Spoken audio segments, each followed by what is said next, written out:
Hello ഇന്ന് നല്ലൊരു മുരിഞ്ഞ വെള്ളയപ്പവും മുട്ടക്കറി എടുക്കട്ടെ. അങ്ങനെയാണെങ്കിൽ രാത്രി തന്നെ ഇതൊക്കെ അരച്ച് വെക്കണമല്ലോ.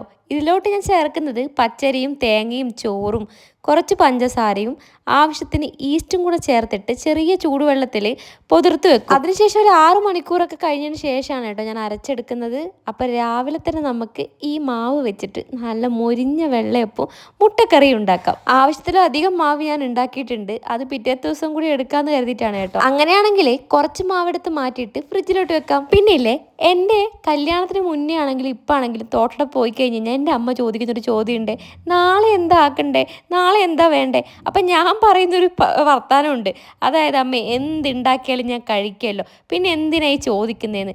പക്ഷെ നമ്മൾ തന്നെ സ്വന്തമായിട്ട് ഇതൊക്കെ ചെയ്യുന്ന സമയത്താണ് നമുക്കൊരു ക്വസ്റ്റ്യൻ മാർക്കായിട്ട് ഇത് വരിക കേട്ടോ.